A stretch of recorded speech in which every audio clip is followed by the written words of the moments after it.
আসসালামু আলাইকুম, কেমন আছেন সবাই? আজকের ভিডিওতে আমি একটা প্রাকৃতিক সৌন্দর্যের একটা ভিডিও নিয়ে আসলাম আপনাদের মাঝে। আজকে দেখাবো আমার মায়ের হাতে করা একটি ভেজিটেবল গার্ডেন। এখানে লাল শাক রোপণ করা হয়েছে একটু জায়গাতে। এখানে এগুলো হচ্ছে রসুনের চারা, রসুন গাছ এখানে রোপণ করা হয়েছে। তারপর এখানে আমি এগুলাই রোপণ করছি। এটা হচ্ছে যে পালন শাক এগুলো হচ্ছে পালন শাক। আর এই সামনের এগুলো দেখতে পাচ্ছেন, এগুলো হচ্ছে মূলা শাক। সাইডে একটু জায়গা আছে, এখানে রোপণ করা হয়েছে আলু, গোল আলু। এটা আমি নিজের হাতে রোপণ করেছি অল্প একটু জায়গায়। আর এটা হচ্ছে মূলা শাকটা অনেক সুন্দর হয়েছে, অনেক সবুজ, সতেজ, সারমুক্ত। এটা খুবই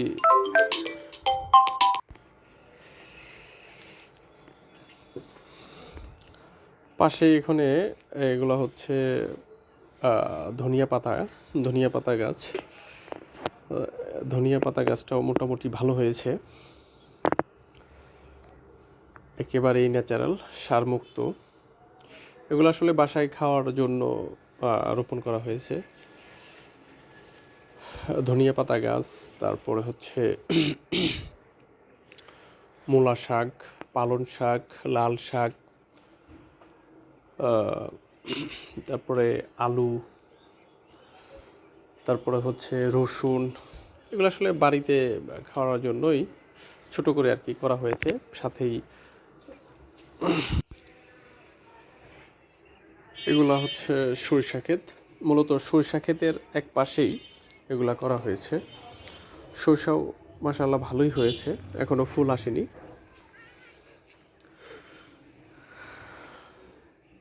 কি এটা? সর্ষের ফলন মোটামুটি ভালোই দেখা যাচ্ছে। পাশাপাশি ভালো হয়েছে। মাঝখান দিয়ে চলার রাস্তা, দুই সাইডের জমিটাই। সর্ষের ফুল এখনো আসেনি, আসতেছে। সর্ষের কলি আসছে। সর্ষে ফুল ফুটলে আসলে অনেক চমৎকার লাগে। মানে মনে হচ্ছে মানে পুরো জমিতে যখন হলুদের ফুলগুলো ফুটে যায়, সরিষার ফুল যখন ফুটে যায় তখন মনে হয় যেন একটু হলুদের পাহাড় একটা ফুল ফুটেছে। ফুল ফুটতেছে, হয়তো কিছুদিনের মধ্যে এগুলো হলুদের রাজ্যে পরিণত হবে। ফুলটি চমৎকার, ক্যামেরায় চমৎকার আসছে। তো এখানে হয়তো ফুল আসতে আরও সপ্তাহখানিক সময় লাগবে। সপ্তাহখানিকের মধ্যে হয়তো পুরো জমিতে ফুল ফুটে হলুদ হয়ে যাবে।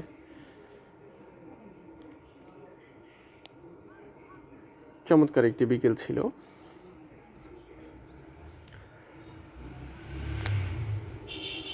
ফুলগুলো ফুটলে হয়তো আরও সুন্দর দেখাতো, মানে ফুলগুলো দেখাতে পারলে হয়তো একটু ভালো হতো। আর এটা হচ্ছে আমাদের পাশের জমি একটা ভুট্টা ক্ষেত। ভুট্টা রোপণ করা হয়েছে এই জমিটাতে। সর্ষে ফুল 95% ফুটে গেছে। তো এটা আসলে চমৎকার লাগতেছিল। চমৎকার সর্ষে ফুলের সৌন্দর্য। এখানে প্রচুর মৌমাছি থাকে, মধু সংগ্রহ করে। আর যখন বিশেষ করে যারা সচক্ষে না দেখছেন তারা আসলে এর সৌন্দর্য বুঝতে পারবেন না।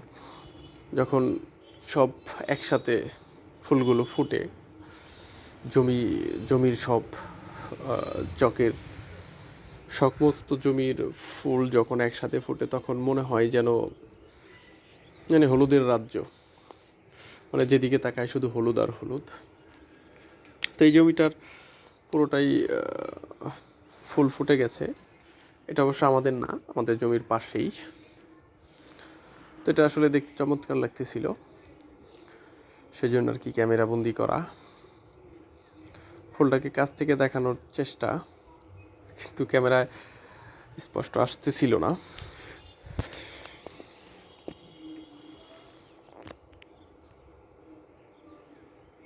সত্যি অনেক চমৎকার।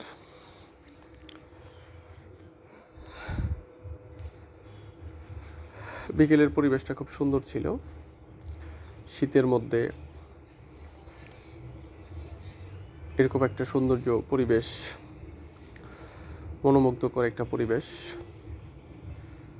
খুবই ভালো লাগার একটা জায়গা। খুব ভালো লেগেছে, চমৎকার।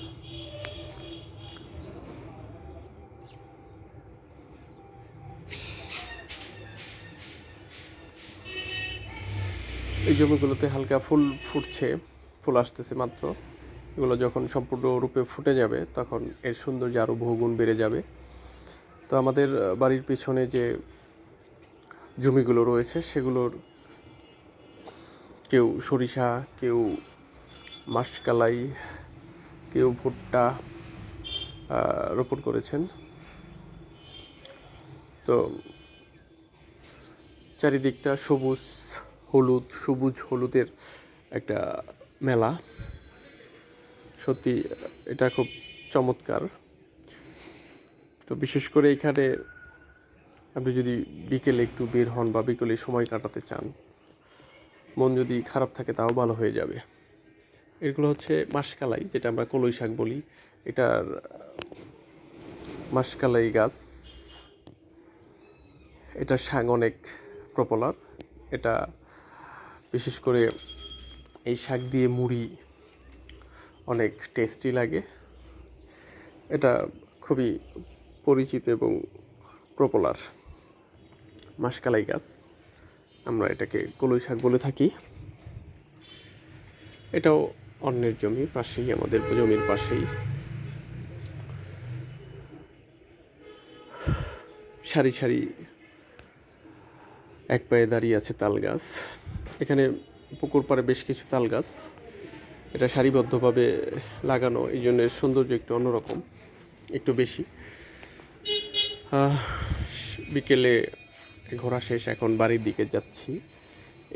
এখান দিয়ে আমি এতক্ষণ যে আপনাদের ঘুরে ঘুরে দেখালাম, এখান দিয়ে আমি গিয়েছি। এটাই আমাদের যাওয়ার রাস্তা। এটা আসলে সম্পূর্ণ আমাদের বাড়ির পেছন সাইডটা আর কি। এগুলো হচ্ছে আমাদের সরিষা ক্ষেত।